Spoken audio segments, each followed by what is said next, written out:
Jim McKee's Complete History of Lincoln is made possible by the generous support of Speedway Properties. Good afternoon and welcome to the Preservation Association of Lincoln Brown Bag Lecture Series. My name is Eileen Burkton. I'm the coordinator of these brown bags. If you're interested in these programs, please join our membership. You can join by going to preservelincoln.org. Today is the 8th in a series of lectures with Jim McKee. Support for this series is provided by Speedway Properties. Please join me in thanking Speedway Properties for their generous support of the videotaping and other expenses associated with this series.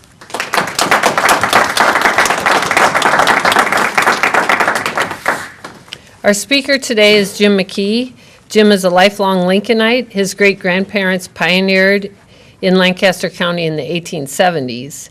Jim has a bachelor's degree from UNL, and he operates J&L Lee Company, a publisher of regional books, as well as the Coinery. Jim has written over 1,000 articles and books in Lincoln and Nebraska history. Jim is on the Nebraska State Historical Society Board of Trustees and also serves on the City of Lincoln Historic Preservation Commission. He is also a founding member of the Preservation Association of Lincoln. This is the 8th in a series of over 25 talks during the next couple of years. The series is titled Jim McKee's Complete History of Lincoln, and this is program number 8. Please join me in welcoming Jim McKee.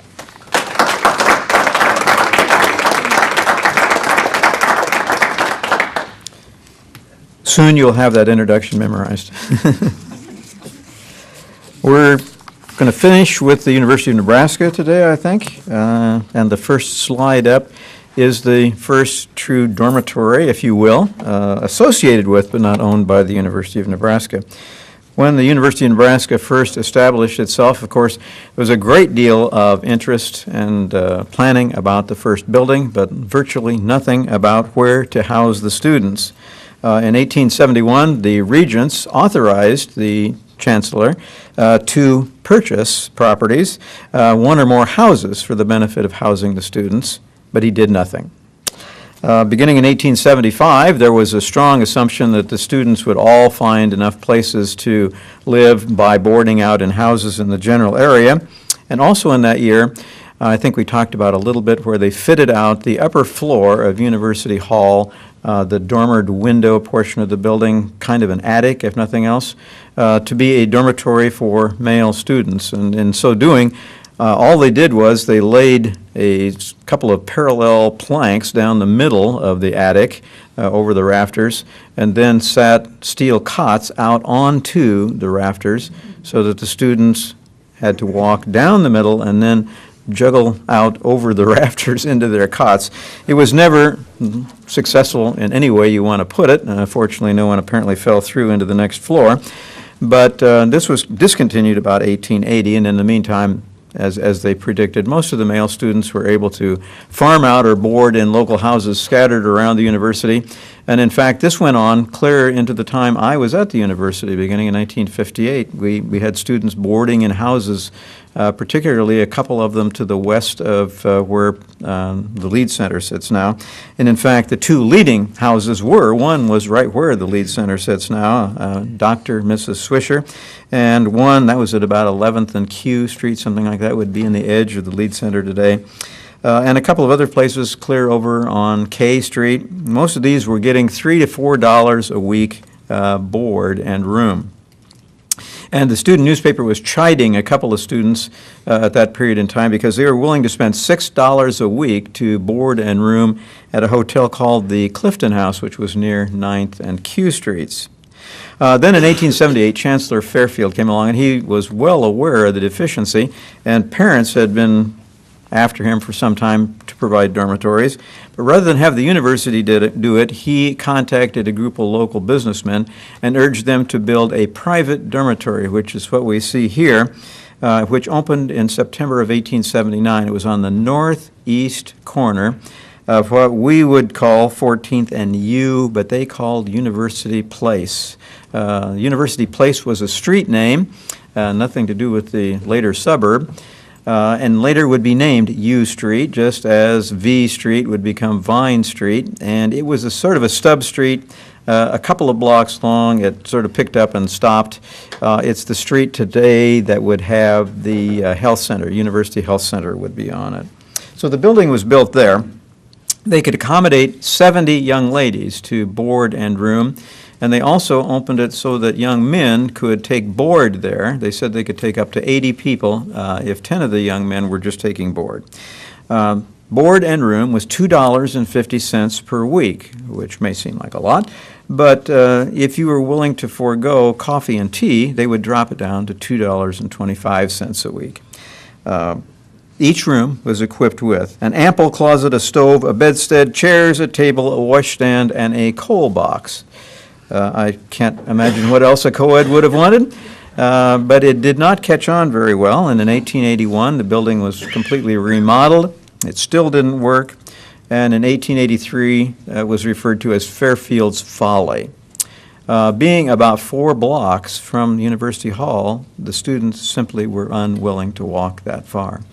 And so in 1883, it was sold to a local Lincoln businessman, and we'll learn about him in a couple of subsequent lectures. And he gave it then to the Roman Catholic Church, and it became the Convent of the Holy Child. That didn't work very well either. In fact, I think at the maximum, they had maybe 20 or 30 students in this 3-story frame building.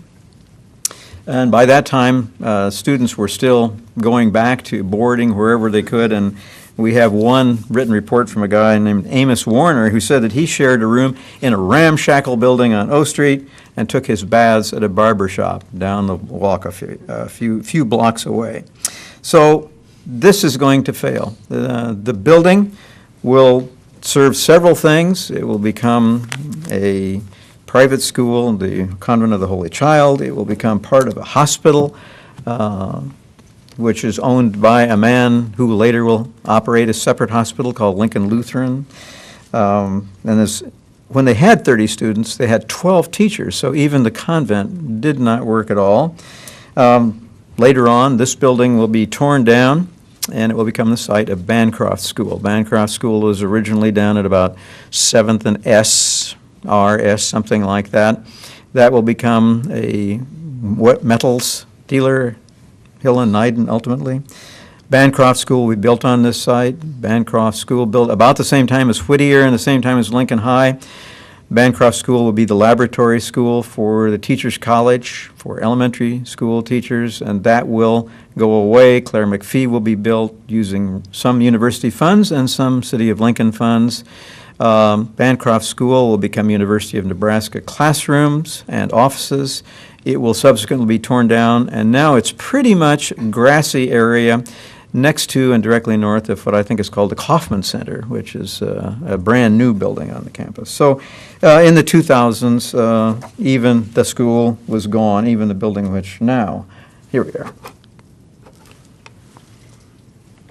In the meantime, of course, Old Main, which we thought in the 1870s probably wouldn't stand for more than a year or two, but here we see by 1926 the upper floors are beginning to be removed, and it's sort of in an incremental basis. 1926, the first part comes down, and by that time the building houses Romance languages. The School of Journalism is in there. In 1935, the front porch is removed.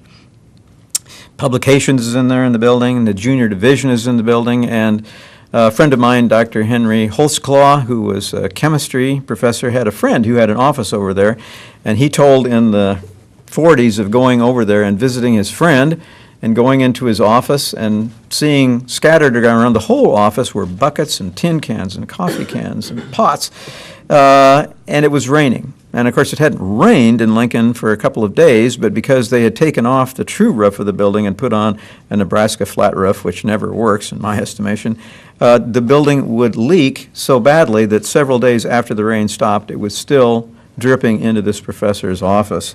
So by October of 1948, October the 5th of 1948, the final building will come down. In the basement was junior division. That's Art Thompson over on the left, by the way, senior, who was apparently with the newspaper at that time. Half of the building had a floor in the basement. The other half of the building, and I'm thinking the north half of the building, still into the late 1940s, was a dirt floor. And this is where we had things like the photographic laboratory, so if you spilled a little something on the floor, it didn't matter. And this was the building, too, that the chancellor referred to by this point in history as his building with the beautiful corduroy walls. They had tightened up those turnbuckles so many times to hold the building in that it's about to go. And this is the journalism. And the Daily Nebraskan is down there. This is the last vestige of the building. The porch is gone. The upper floors are all gone. This is how it would have looked in the 1945, something like that era. And then ultimately, it will be torn down.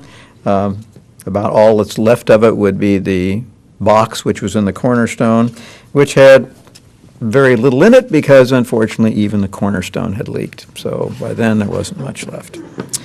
Now we're going to look at very briefly at 2 or 3 graduates of the University of Nebraska. The first one is Roscoe Pound right there.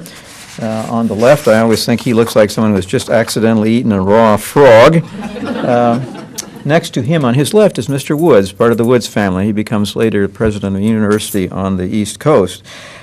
Nathan Roscoe Pound is the gentleman we want to talk about. We spoke very briefly about his father, Stephen Pound, a couple of months ago, I should say. When he came to the city of Lincoln in 1866, it was a village of about 60 people, just at the point in time where Lincoln will become the capital of Nebraska. The address of his cabin was 719 O Street, which would be approximately where Fringe and Tassel, the costume shop, is located on the south side of O Street, right next to Geller Designs. Right in there is where the cabin was, 719. It was a double-walled log cabin, which made it very secure, probably the first real house to be built in the city of Lincoln, and preceding Luke Lavender's cabin, which was at roughly 14th and O Streets next to the Bennett Martin Public Library. Again, we talked about that a couple of months ago. We know that this cabin was the first cabin because it was also the site of the first district court, and when district court was held in the cabin, they noted that it was the only completed building that they could have district court in. Judge Pound bought the house from the first owner, Jacob and Edith Dawson, and it had also been the first post office in the city of Lincoln. So he moved into the house, and basically he was studying for the bar exam. He had already been an attorney, but he was studying for the Nebraska bar. And in this house also he operated a grocery store in one of the rooms, so it became also probably the first grocery store in the city of Lincoln. Many, many firsts. We're not sure whether Roscoe was born in this house or in the second house, which was over on J Street, directly west from the County City building, on a corner, would be the northwest corner of that intersection. We don't know for sure whether Roscoe was born here or there, but he was born October the 27th of 1870. Possibly before the family moved and possibly not. The family will move from J Street over to 17th and P Streets, which is now a bar. And from there they will move to 17th and the parking lot directly south of Tico's restaurant. That house is gone too as well. Roscoe was not particularly bright as a child. His mother was a little disappointed. He didn't take to reading instantly, but she thought he was fairly brilliant, and she was able to start teaching him to read at age 3. So he wasn't completely a dummy at that time. She also realized that he had a natural tendency to be able to learn languages, and so along with English and teaching him to read, she immediately started teaching him German as well. So that by the age of 11, Laura Biddicombe Pound, Stephen's wife, Roscoe's mother, realized that he was fluent in 9 foreign languages. So at 11, she petitioned him to be tested to enter the University of Nebraska. And at age 11, he was allowed to enter the University of Nebraska in what we would call the junior division. They called it the Latin School. This is the same way that Willa Cather will enter the university. So it was not unusual for a student to enter there to become proficient enough to enter the university itself. So he's entered in the Latin School at age 11. By this time, he has also, interestingly, contracted German measles at the German Methodist Church. And this will weaken him. His eyesight will be imperiled at that point. You'll have to wear strong glasses from that point on time. And he was never a robust individual after that point in time. But entering the university, he was very interested in things athletic. He was interested in, but did not become a member of the ROTC. He was interested in organized sports. He became a cheerleader, maybe one of the first male cheerleaders at the University of Nebraska. He also went with the football team on all their trips. And on one trip, he went to Omaha and came back. And as a cheerleader, he said, came back completely speechless and totally broke. When he entered the university, in terms of actual university leaving the Latin school, he became a student of Dr. Charles Bessey. And Dr. Bessey, of course, was one of those professors who was on the absolute cutting edge of his science, which was botany and biology. And I think we spoke last time that Dr. Bessey would have had at the University of Nebraska the first class in the world that would have been on ecology. And he used that word, in fact. So he took his degree in 1888 and began immediately on his master's degree, which he took in 1889. Then he determined to go ahead and work on his doctorate in biology under a man at Harvard by the name of Asa Gray. But Asa Gray didn't cooperate. He died. So Roscoe went to his father and said that instead he would like to study the law. And his father, Stephen Pound, said that would be good, and he was in favor of that, but he did not want Roscoe to study law the way he had studied. And it was very common at that time for attorneys to simply study law at the foot of a practicing attorney until they could pass the law exam, the bar exam for that state. Very common. In fact, you could become a doctor by studying with a doctor.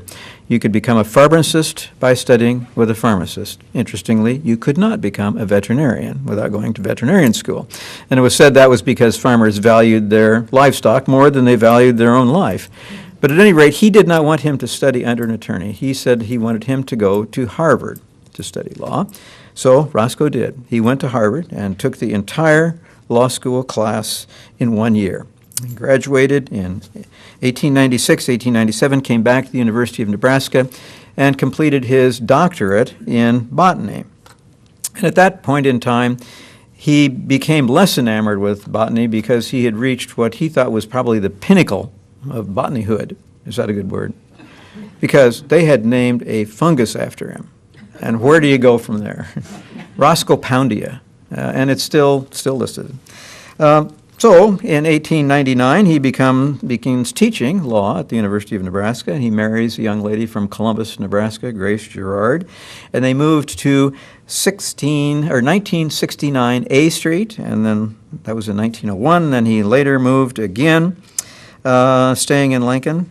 He called his wife Milady, very proper. At this point in time, he was appointed a judge or commissioner in the Supreme Court. Now, this was not the Supreme Court that we know today. It was a lower court sort of just below the Supreme Court. It no longer exists, so Roscoe doesn't have his picture on the wall of the Capitol building. And at the same time, he was teaching still at the University of Nebraska. In 1903, he was named a dean of the University of Nebraska Law School. 1907, he left and went to Northwestern University, then to the University of Chicago. Then in 1910, he returned to Harvard. At this desk, which he designed for himself, he became dean of the Harvard Law School in 1916. Retired from Harvard in 1947.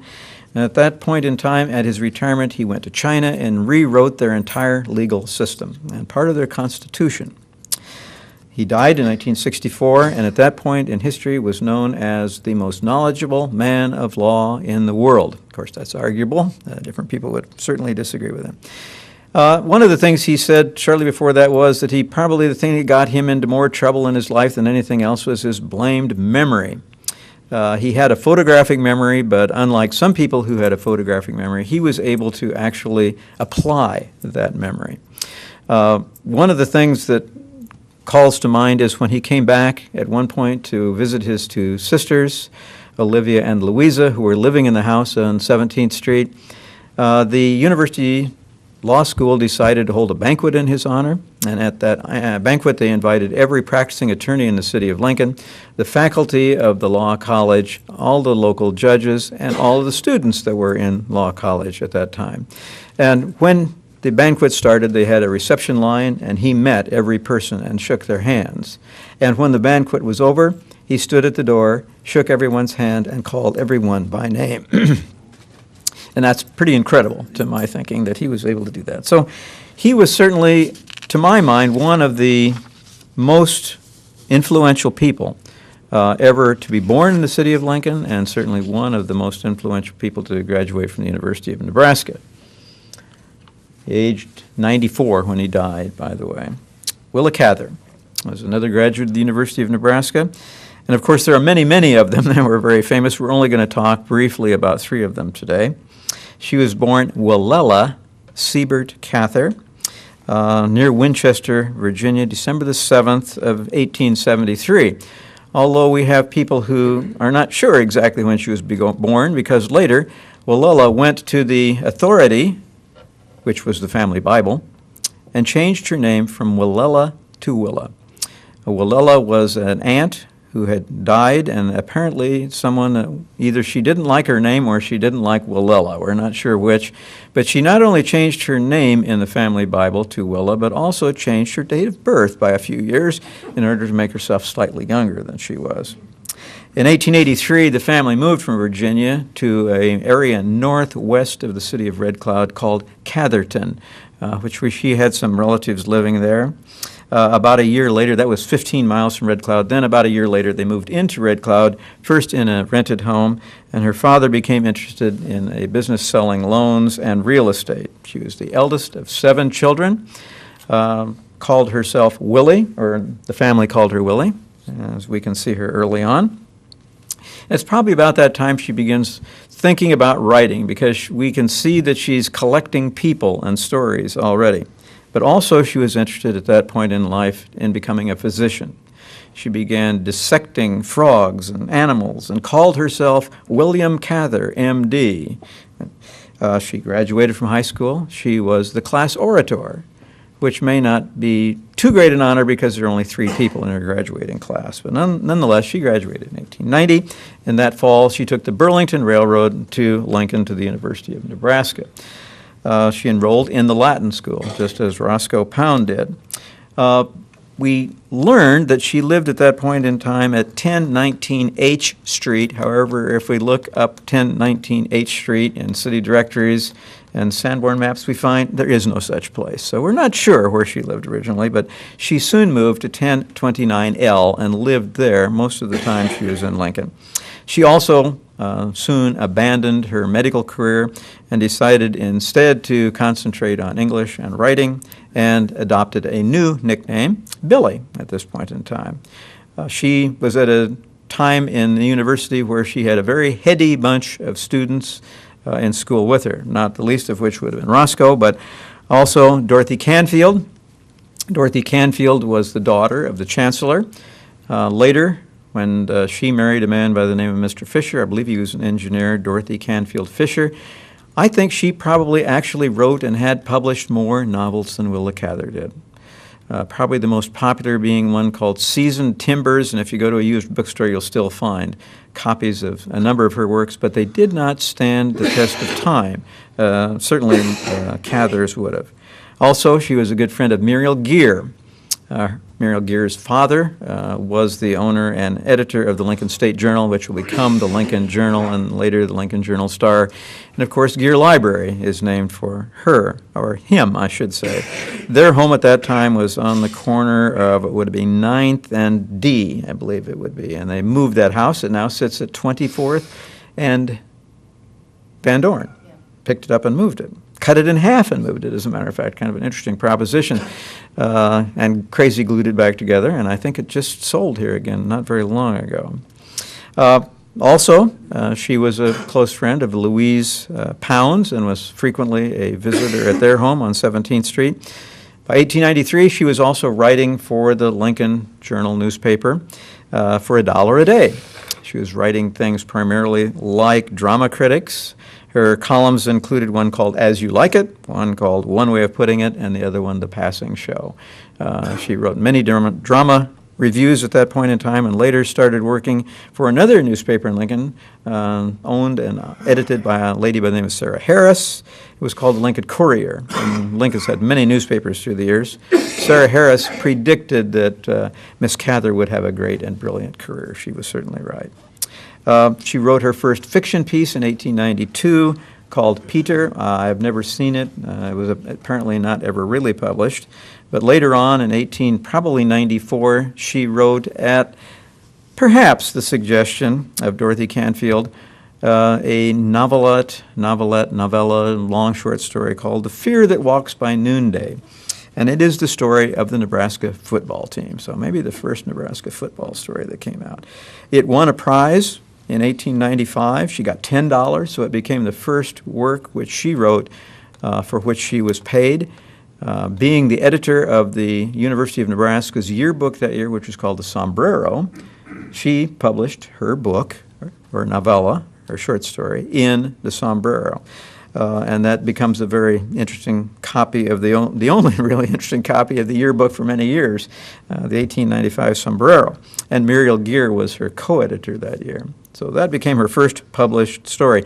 And I reread it here about a month ago, and I have reread it periodically through the years, and I have sometimes been more or less interested in it. And this time I reread it, and I thought, you know, you actually can see in there a budding authoress. She got her BA in 1895, Bachelor of Letters. She went back to Red Cloud briefly.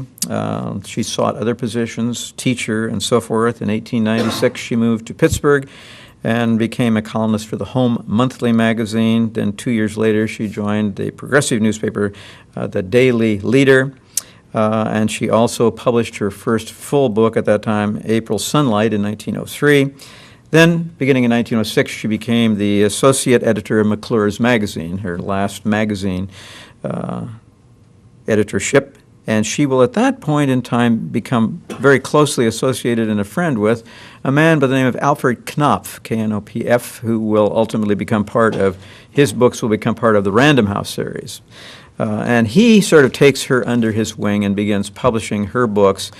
And Alfred Knopf is maybe the world's leading authority on how to make limited editions, because he would take her books and put out limited editions and limited editions of the limited editions and numbered limited editions of the limited editions and signed limited numbered editions and on special paper. And so it becomes a blizzard. There's a book about that thick that goes into how to tell which are the true firsts of all her books. It's interesting. 1917, she wrote one of ours, which won the Pulitzer Prize for her. 1930, her first book, A Lost Lady, was released as a film, and Willa was less than enamored with that book or film. She really didn't like it at all, and so her will stated that none of her books could ever be dramatized, filmed, broadcast, or she was looking to the future, televised. She wanted none of them ever to be treated again as that first movie has. She also, in the same will, said that all of her correspondence, either from her or to her, was to be destroyed. Fortunately, a great deal of it survived, but nonetheless, she wanted it all gone. This is probably when she was in high school, in one of the plays back in Red Cloud. This is her with, I think that's Dorothy Canfield. Okay. Is it Canfield or Pound? I'm not sure. It's Louise Pound. Okay. Never can remember. And it's Willa on the left in this picture. And Louise became, shortly after this, a great female athlete. And we could certainly spend a good deal of time talking about Louise. The story goes that she also won the men's golf championship one year, but was not allowed to keep the trophy. But she was a great tennis player, she was a swimmer, but primarily she was a cyclist. And of course the Pounds will get their name on a lot of things, Pound Hall and also Pound Middle School. And depending on when you approach the subject, you'll find that Pound Middle School maybe was named for Louise, Maybe for Olivia, because Olivia was the acting principal of Lincoln High School. Certainly not for Roscoe, but some people also claim that it was actually named for the family. So can't argue with any of those. 1947, Willa Cather passed away in New York City. And this is a picture that appeared in 1895. Apparently the 1895 class, can't see that, they bought a rock for the university. You know, sometimes you'd buy a clock or something like that. Their class bought a rock. Kay, is that rock still around? There is a rock by that tree, but I'm not sure if it's the same rock. Well, it has a date in it, so I think you probably could tell. Now we're going to briefly pause while Eileen changes the slide tray. And we'll take up our next university graduate, who is General John J. Pershing. This is a test. We'll see how she does. Pershing himself only lived in Lincoln a brief period of time, only a few years. Cather didn't live here an awfully long time either. He was born in Missouri, September the 13th of 1860. His father was a farmer, so he was just a sort of a general lad. His father, he had no great aspirations, nor his father was not wealthy, but he did graduate from high school and almost immediately began teaching at $35 a month in Prairie Mound and later in Laclede, Missouri. He diligently saved his money and attended the normal school at Kirkville so that he could become a full-fledged teacher. Then in 1881, he and 15 other youths from Missouri took the entrance exam for West Point, and he did. He became a cadet at West Point, and during that period of time, his father moved to Lincoln, and his home was at 1637 R Street. So he was across the street from the university on 16th Street, house long gone. By that time, his father was a traveling salesman, and he brought with him his two daughters, Grace and May, who attended the University of Nebraska while he lived on R Street. Pershing, of course, graduated as a second lieutenant.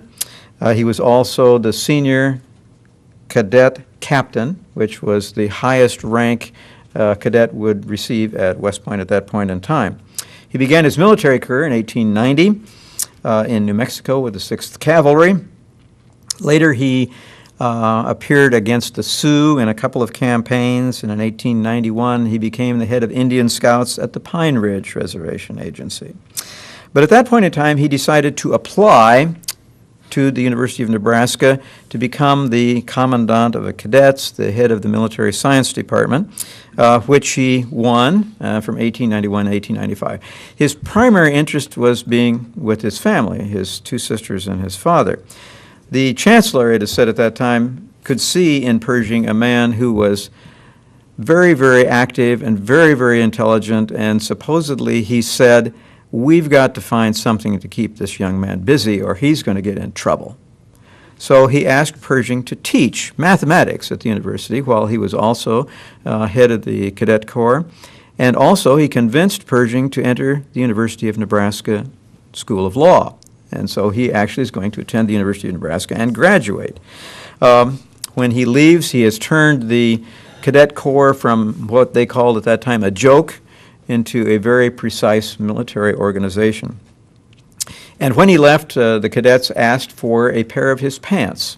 And from his pants, they cut the pants into strips about an inch wide and turned it into ribbons, which everyone, while they lasted, who was in what they later would call the Pershing Rifles, had a little strip of Pershing's pants with him. Well, leaving Lincoln, he became still a first lieutenant. He became assigned to the 10th Cavalry, which was a black regiment, and that is where he got the nickname Black Jack Pershing. 1894 he was elevated to major. He received the Silver Star during the very brief Spanish-American War in 1898. 1905, he married, and some say this is where his career began to really change. He married a young lady by the name of Helen Frances Warren from Wyoming, who fortuitously, her father was the head of the Appropriations Committee in the U.S. Senate. And people said this was the changing point in his career. He was married in Washington, D.C., but he had his reception in the Phillips Castle at 18th and D Streets in Lincoln, up in the ballroom of the top. About that time, Theodore Roosevelt placed Pershing's name before the U.S. Congress to have him given the Brigadier General rank. And that's when some people said that favoritism might have entered the picture. However, there is really no evidence of that. He appointed himself very well in the Philippines and the Orient and so forth. Later, he was charged with going into Mexico with his regiment to protect the United States from incursions from Pancho Villa, which may have been true, but we also learned much, much later that one of the reasons Pershing was sent to Mexico was to quietly train for the possibility of the U.S.'s entering into World War I. Of course, this is when William Jennings Bryan leaves the cabinet and tells Wilson that his actions are leading the United States into war with Germany, to which Wilson says, a quote which he's never lived down, I'm sure, "We will never be at war with Germany." And of course, the answer is simple, and we were, of course. In May of 1917, Pershing is placed in charge of the American Expeditionary Forces in Europe and in charge of an army of approximately 2 million men. President Wilson went to the Congress in 1919. Now, at that time, we had generals, brigadier general, major general, lieutenant general, and general. 1 star, 2 stars, 3 stars, and 4 stars. Wilson, not a military man, went to the Congress and asked them to create new ranks. And one of the ranks which he asked for was a general of the armies, plural. Now, we'll later have a general of an army. These would be a 5-star general, Eisenhower, Patton, so forth. They were Bradley. They were generals of an army, 5 stars. So Wilson asked for a new rank to be established because, knowing he was commander-in-chief but not a military man, he asked for this new rank, a super rank, general of the armies, plural, which would, you would think, make him a 6-star general. However, no mention was ever made of that part of a rank. A 5-star general got to design his own uniform, for example, an Eisenhower jacket, the pearl-handled revolvers of Patton, and so forth. But he didn't get any of that, and we never see pictures of him. I don't think there's ever a picture of him with more than just plain 4 stars. Also, when you get to be a 5-star general, you get to design how the stars are configured. Sometimes they're in a circle, sometimes they're in a line. And I figured if I ever was made a 5-star general, I would stack them up, so they'd certainly stand out in a crowd. However, it was also stipulated that there would be no 5-star generals or generals of the army, a general of the armies, unless the U.S. were officially declared in a declared war. So when they wanted to make General Schwarzkopf a 5-star general, they couldn't, because the United States was not officially at war. During one of these campaigns, Pershing's wife and his 3 daughters, Helen, Anna, and Mary, were killed in a fire at their home at the Presidio.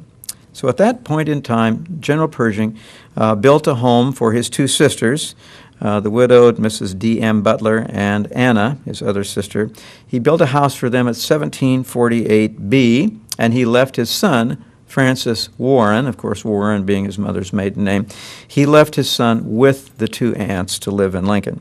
He also had a room in this 10-room house, and as he traveled around the world, he used this as his home address, Lincoln, Nebraska. Don't go looking for the house, it's gone. It's another one of those beautiful slip-in apartments down there. He became Chief of Staff of the U.S. Army in 1921 and began roaming the world as a U.S. ambassador.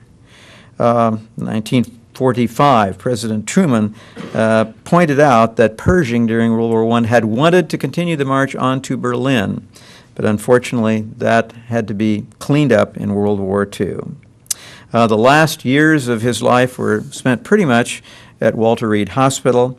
He died in July of 1948 and also won a Pulitzer Prize. So that's a brief look at 3 generals. Now, this is a picture of him somewhat later on. This is Pershing right here.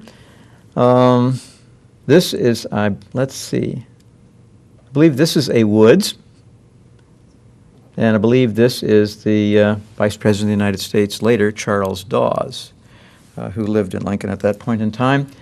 It was Woods, I believe, who wanted to nominate Pershing for president. Apparently, Pershing was not greatly interested in becoming president. It did not get much traction, but Woods was later allowed to place in nomination the name of Charles Dawes for the vice president. And of course, Charles Dawes did become the vice president of the United States. And many of us have eaten in the Dawes house, which is now Billy's Restaurant. So this is at the railroad station, and we're not absolutely sure what's going on. But Pershing. Okay, back to the university. The first football games, plural, were held probably on the northwest corner of the 4-square block tract of land, just literally on a grassy or dirt field right there. And the students complained that it was either as hard as concrete if it was dry, or a sea of mud if it had rained. We don't know absolutely sure, but we think that's where that was, but we don't think this picture was taken there. This picture is taken elsewhere, but we're not absolutely certain. I won't even speculate. I have some ideas, but I'm not sure. Then in 1901, 1902, the University of Nebraska began buying up land in a block which was from T to U, from 10th to 11th, which will sound familiar. Then in 1908, the football team moved to the field beside Lincoln High School, and the track team went to the fairgrounds while they're beginning to build. In 1909, what was called Nebraska Field. This is Nebraska Field, and it sits literally where today the south portion of the football stadium sits. We are looking towards the north. We're standing on a hill, which would have been the edge of the original 4-square block tract of land, and we're looking towards the north. The field at that time did not run north and south. It ran east and west, with bleachers sort of as a moving target. Basically, they were on the north side a little bit later on. Later, stands were built on the west side, and students, like the University of Kansas, liked to stand on this hill, which has existed then, and look down into the field. This is probably when the ROTC was using the field for marching and that the stands had been moved to the north side. In 1919, the 50th anniversary of the University of Nebraska, they proposed having a new football field built, which would honor General Pershing and the other 2,300 alumni which had served in World War I. 1920, they began fundraising. It didn't work, so they canceled it. 1921 became the proposal for the new football field, roughly where we sit today. This is a picture of that east-west field. We're looking towards the west in this picture. And in fact, I think if you have a keen eye, you can see Bancroft School down there, which later will become, as I said, Hill and Iden's junkyard. They also, in presenting this idea for a new football field, had the idea that in the middle of the field that they could also have a baseball diamond. I've never quite figured out how that was going to work, and it ultimately did not. Just another picture attributed to the University of Nebraska, taken who knows where or what, but supposedly the University of Nebraska football team. This is the University of Nebraska's marching band in 1909, a pretty sharp, crack-looking outfit if I've ever seen one. It has grown a little bit since then. This is the proposal. 1923, John Latenzer in Omaha was one of the architects. This would be the oval field which they proposed. The legislature actually approved $350,000 to move forward with it, with a stadium. They were also talking about the Coliseum at that point in time. But Governor McKelvey, Sam McKelvey, said, no, this should not be financed by the taxpayers. So he was going to disagree with that and veto the funds. So the Alumni Association begins again raising funds. They dropped one original architect, added Davis and Wilson along with John Latenzer to become the architects for the field. Memorial Stadium, as it will ultimately be called. And what the Lincoln Chamber of Commerce stepped into the plate here, and they assigned quotas for fundraising outside tax money to each city in the United States, or in the state, excuse me. Lincoln was, for example, to raise $150,000. Omaha was to raise somewhat less than that. Lincoln raised their quota and exceeded it in 2 weeks. Omaha never did get to theirs. Surprise, surprise. 1923, they have $300,000 in pledges from around the state of Nebraska, and they're ready to start building, but the contractor says, well, $300,000 worth of pledges, that's nice, but we can't build on pledges. You know, we need to have cash to start building. So they approached a man by the name of George Holmes in Lincoln, and he agreed to put up the money from his trust company. And the Parsons Construction Company won the bid, and the ultimate bid was for $548,900 some odd dollars. Ground is broken, and again we're looking towards the west here. Kind of a symbolic trench, it looks like, was dug. In comes the big equipment, and up goes the stadium. The stadium, of course, is built like a bomb shelter. It's made out of reinforced concrete, poured in place. A huge job, and the amount of wooden scaffolding is just incredible. This is a pretty good picture of the way they poured that, and of course it's going to be there forever, I think. I don't know how we're ever going to tear that down. And it sits in the middle. The first game was played October the 20th, 1923, Kansas versus Nebraska. Here we see a game being played with the East Stadium uncompleted, but obviously being used nonetheless. And that October game with Kansas was played to a scoreless tie, so a good way to start maybe. At that time we were in the Missouri Valley Conference, and the entire stadium seated an amazing 32,000 people. Another picture, and I throw this picture in because two things. One, it's a colored picture, and you can see everybody's wearing red. Not really. But you can see here we're looking towards the north, and the thing that makes it an interesting picture to me is that every gentleman is wearing a suit and a top hat. And every woman is dressed up as if she's ready to go to church. And as I look closely, if you look down in there, you'll find that a good percentage of the women appear to be reading books. I don't know whether they were not interested in the game or not. But it's obviously a sellout game. An aerial view of the stadium, and an interesting picture too, because we can see pieces of the original, the 4-square block tract of land with the university power plant. Here's the university with its top floor removed and still its second floor in place. And the university is really crammed right up against the edge. Social sciences building has already been built, and Bessie outside that, and also Avery right here. And only as an interesting sidelight, right in this area right here, there had been an Episcopal church, which was the original Episcopal church over on J Street when Holy Trinity's new building was built. They moved a little wooden structure right about in there, and it became Holy Comforter. So there was an Episcopal church literally on the grounds. And this is when we had the old viaduct. And lots of houses still in here in this area. A little bit later on, not much later on, just a little different view, but somewhat later on. This is taken obviously after the Rose Bowl game, because we now have the field house.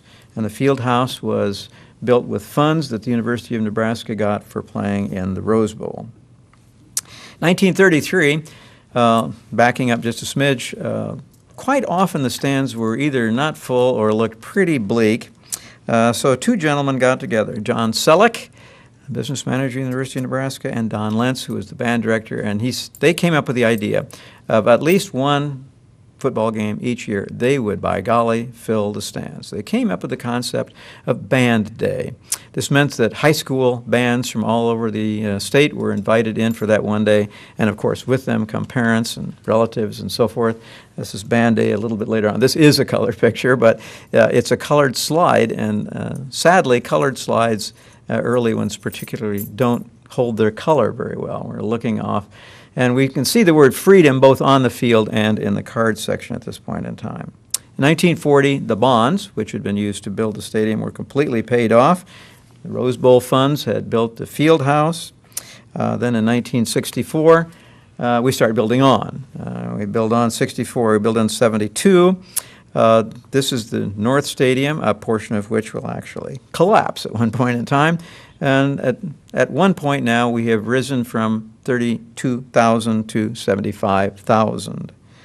And of course, we're also going to cover up that great iconography along the west elevation of the building that says, not the victory, but the action, not the goal, but the game, in the deed, the glory, and it's still under there, along with the seals of each one of the schools that were in that original Missouri Valley Conference. And can we still see those? I don't know whether you can go in and see those.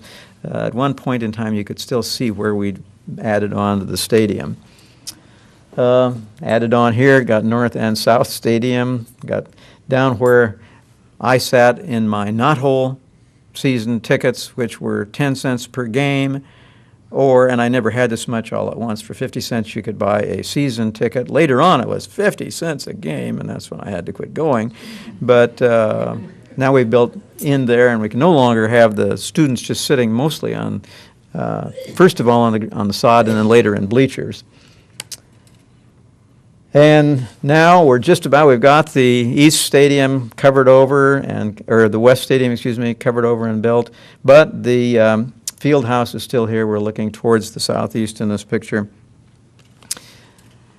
Now we're getting ready to build on the East Stadium, and 2013, I believe, we finally completed that, and the capacity now of the football stadium is 92,000. 92,000, interestingly enough. 1945, 92,000 was the population of the city of Lincoln. So we could have put the entire city in there. Now back to the edge of the university. We're standing on top of probably the Temple building, which we talked about last month. We're looking across the original 4-square block University of Nebraska campus. This picture is taken as a postcard, probably 1909, 1910. Up on the right it says, I think this is where I hang out every day, something like that. It's obviously a note to Dad, because on the other side it says, please send money. It's a postcard. The little houses which we see on the left here, which will later become the Okima Apartment House and Nebraska Book and Evans Laundry, those little houses are noted on some of the photographs as being the faculty houses. So this is probably where Eileen and Kay would have lived. One of those. There's no evidence that I've ever found that faculty ever lived in these tiny little houses, and they will go away very quickly. But there we can see a composite of the university that we talked about last month. And of course, what's going to happen in there is the Sheldon Art Gallery is going to be built, designed by Philip Johnson, who was probably at that point in time, arguably, of course, one of the finest, the top architects in the United States, and that's the reason he was chosen. The old buildings which we talked about were torn down pretty much in the very early 60s. In 1963, the $3.5 million Sheldon Art Gallery is built. A gift from Frances Sheldon and Bromley Sheldon, her brother, in Lexington. Interesting thing was it was stipulated that if they put up the money for this, that there could be no classes taught in the art gallery. That's why we see the Woods building back here. The art building is built back there and not connected to Sheldon. Their money was originally given to the University of Nebraska, not the University of Nebraska Foundation. They had stipulated a lot of things. They had stipulated it had to sit on a certain amount of ground, that it could not be, the money couldn't be used for landscaping, it could not be used for classrooms and so forth. And although, because the money was in the university's coffers, they could have done whatever they wanted with it. Today we would give the money to the foundation and earmarked it. But at that point in time, the Sheldons were still giving other things to the University of Nebraska, artwork and so forth. And I kind of think they thought, let's honor this as much as we can. They wouldn't have had to, but they did. And so we ended up with perhaps what has been called one of the finest collections of 20th century art in the United States.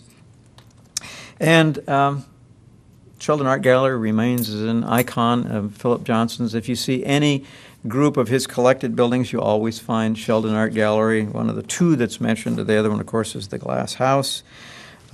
Partially assembled before it was brought over in 1,800 crates of marble, 12,000 pieces, 1,500 tons of Roman travertine marble outside of the Capitol building, the most marble used in a building in the city of Lincoln.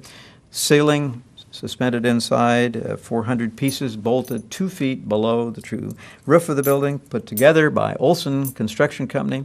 They also brought people from Italy, marble layers and contractors from Italy, most of whom spoke no English and were living with other people in Lincoln.